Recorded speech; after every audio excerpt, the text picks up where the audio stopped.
Let me bring in Douglas again. Douglas, be listening patiently to this. I suppose the point about this is there is a theory, which we had a King's Counsel yesterday talking to us, that all this social media speculation, all the raging opinions on either side, they actually make it incredibly difficult for him ever to face a fair trial, if he ever faced a trial at all. Therefore, justice itself doesn't get served, it gets damaged by this. That's another part of the equation. Well, look, there's some truth in that. I just wanted to return to something that Robert said earlier, which is that, first of all, it was a sort of open secret in the media. Whenever the general public discover there's a sort of open secret in the media, the general public always ask, well, why did the media keep it to itself? Yeah. And it's a perfectly legitimate question to ask.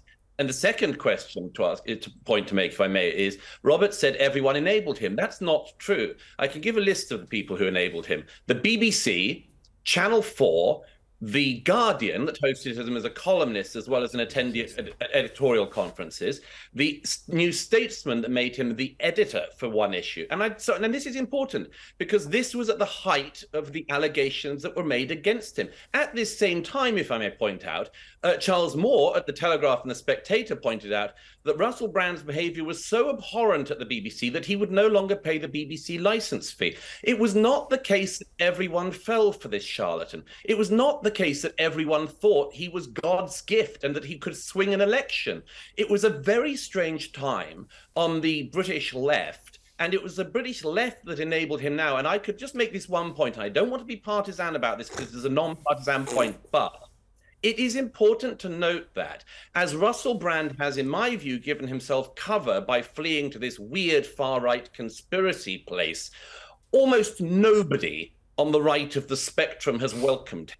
I mean, the Telegraph is not giving him guest columns. He is not being invited into the editorial meetings of the Telegraph. There is some responsibility that the people who enabled him in Britain should take, instead of, as always, covering it wildly. Okay. Sorry, but you can't make this a political thing. The government of the day, and not Labour, facilitated him and invited him to speak in Parliament about what should be drug policy in this country. Yes, how on earth he would have any sort of credibility in that sphere, I've no idea. The fact of the matter is that what we're dealing with is someone who is clearly a sex predator. Well, hang on. And as Piers pointed out, the tabloids like The Sun thought he was funny. It's the fact that he can draw an audience that's kept him in business, which is economic. You are calling him a sex predator. Well, he's a sex predator. He said it himself. I've got 4 quotes all by him. I know. Which just, to me, instantly define him as It's your such. analysis of what he says. He would dispute that. You called him a sex predator. No, I did.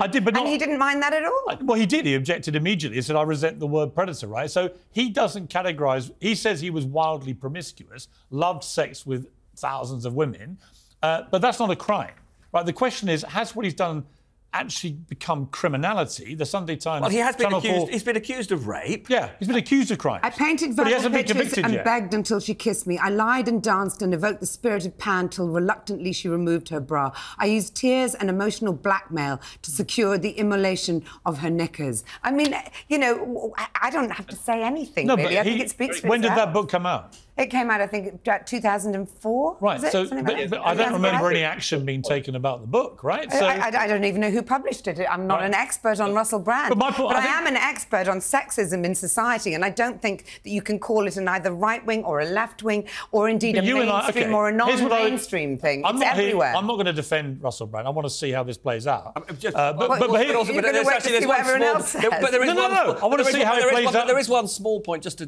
pick up something that Douglas said. I was, in terms of who may be, right now one of the most absolutely most powerful people in the world, definitely not on the left. Elon Musk, said, they don't like the competition.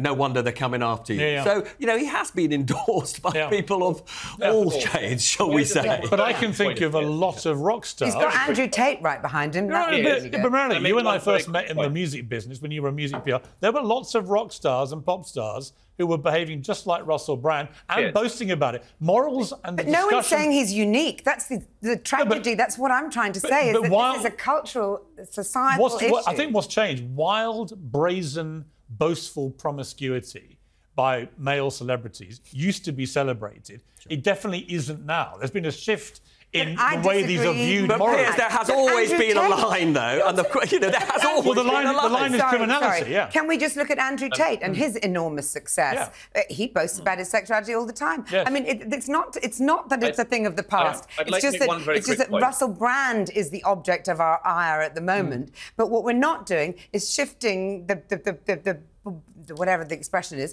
You know, we need to change the culture. No, I totally agree. If I may, very quickly, Piers. Very quickly. There's one very quick point to make, if I may, which is that there's a question of due process here that you've rightly raised.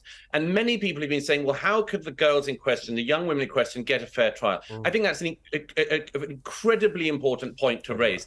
But one of the answers is how few rape accusations actually make it through, not just to trial and to conviction. And I would like to see in our society not just these high-profile celebrity-related cases going to trial and getting more success, but think of the hundreds of girls in places like Telford who were raped in recent years. I want equal justice across the board and not just on celebrity cases. Yeah, I totally agree. I think we can all agree on that. Yeah, I think we all agree. Robert, you've got a brilliant new thriller, The Crash. It's not the story of Russell Brand, although it could be. No, it couldn't be. And the mainstream media on the back couldn't be more excited by this. You've quoted every paper saying it's the greatest book of all time. Give me a very quick summary of what this is. So it's a story about the crash, as it says. It's set in 2007, 2008, a story that I was sort of somewhat immersed in. And it's basically about central character, a journalist at the BBC. I wonder where I got that idea from.